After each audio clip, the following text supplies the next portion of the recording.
Hello, good people of YouTube. Mountbatten here, and today, update 13.9 has gone live for the North American server, at least. Of course, in the weeks preceding this update, we have been discussing the contents of this update, and even taking a look at the content of future updates. And as we've been going through all this new stuff that's coming in this update and future updates, of course, we got like the Hildebrand this update. I think the Still Will event's coming up, if not the next update, the update after that, which is bringing us a whole slew of new ships as well. Of course, we got the Pan-American battleships, the new French destroyers, and now the upcoming new Dutch light cruisers. It's a lot of content coming out in future updates. However, there has been a area of content, a very, very important area of content that's been dry now for, I think, going on almost 2 years at this point. And it's a very important area of content that most certainly, in my opinion, and in most of you guys' opinion from what we've seen here in the comment section, definitely needs some attention from Wargaming. And that is maps. We haven't gotten a new map, fellas, in I believe almost 2 years now. The last new map was, what, Seychelles? Back in, what, 12.5? 12.3? That was, what, June, July of last year, if I'm remembering correctly? So again, we're getting into October now, and since June, July, maybe May of 2023, we have not had a single new map since then. Now, Wargaming has never been overly productive when it comes to maps in World of Warships. I'm pretty sure since the time I started playing until now, we've had a very small handful of maps released over the years. And really, we had a little sputter there. We had Seychelles, then we had we had Faroe Islands, then we had Seychelles. And now, it's been pretty radio quiet from Wargaming about maps. I really cannot remember the last time Wargaming mentioned new maps, at least for the PC version. I believe the Legends version is about to get a new map, but for the PC version, it's been pretty radio quiet. Now, you might be wondering, well, yeah, no, I've been playing the same like 5 or 10 maps for years now. Well, actually, in-game, there are 36 maps. 36 regular maps, that is, that you can encounter in random battles. Now, that is a lot of maps. I mean, if you look at, like, most Battlefield and Call of Duties back in the day came out with, like, what, maybe, like, 10, 15 maps, then, DLCs would extend that out a little bit further, so 36 maps is a pretty good number. But then when you break it down, of course, some maps are strictly, tier 1 to tier 3. Some maps are tier 4 to tier, I think, 5, 6-ish. And then, of course, you have tier 7 to tier 8 maps. And then I believe from there it's just tier 9 plus after that. So when you break it down according to the matchmaking brackets, it's not really a whole hell of a lot of maps for every tier. And of course, with some ways that the matchmaking really loves to mess with us, of course, it feels like we get the same map like 4 times in a row. Well, it doesn't feel like that. I mean, I've had that happen to me. I'm sure plenty of you guys have had that happen to you as well.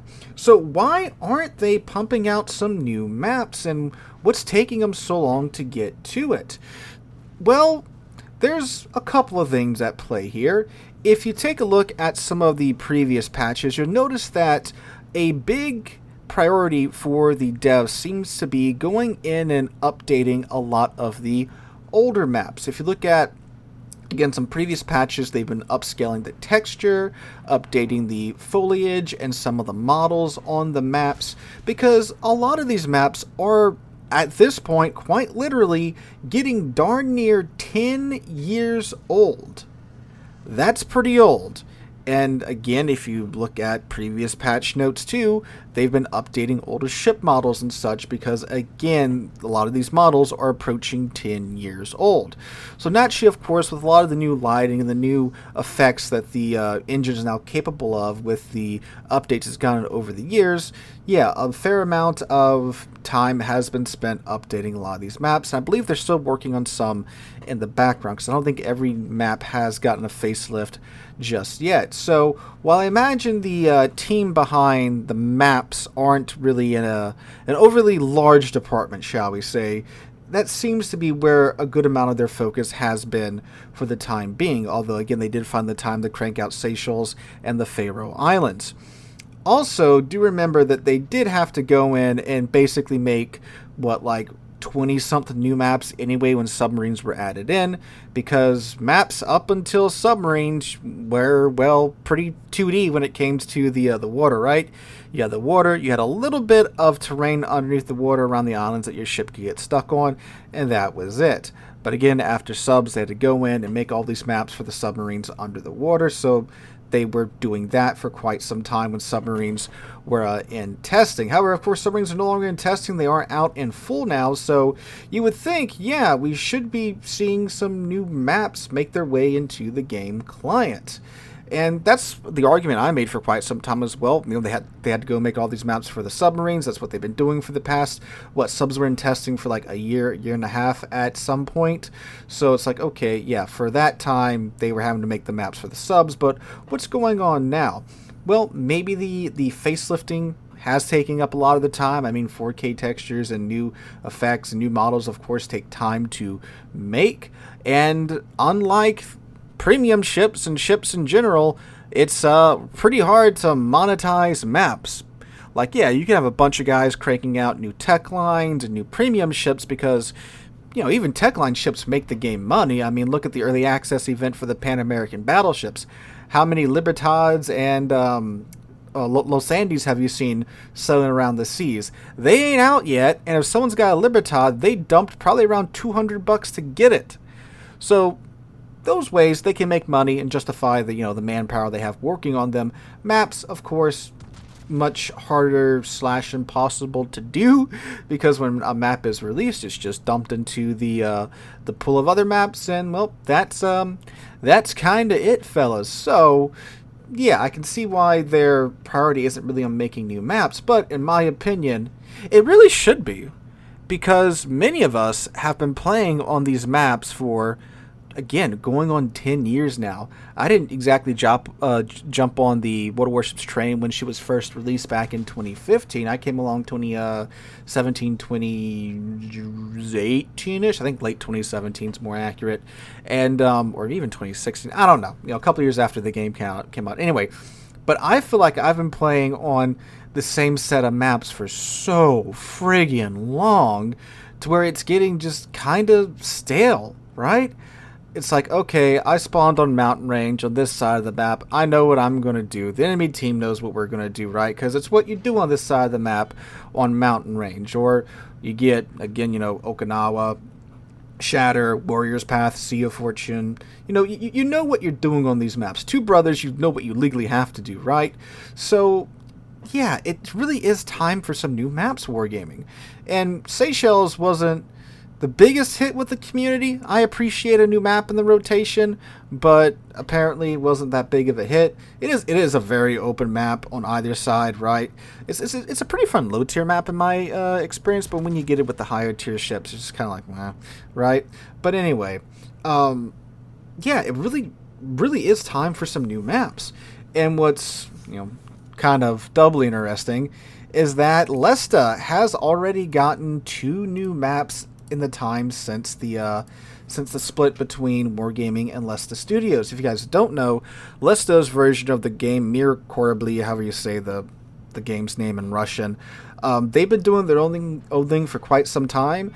It's not quite as grass is greener on the other side as you might be led to believe, because they have super subs with hybridness to them, so that's fun. But they have gotten 2 new maps since the split, which is really interesting considering that they, mathematically have less resources than Wargaming, right? They only have the Russian and Belarus players.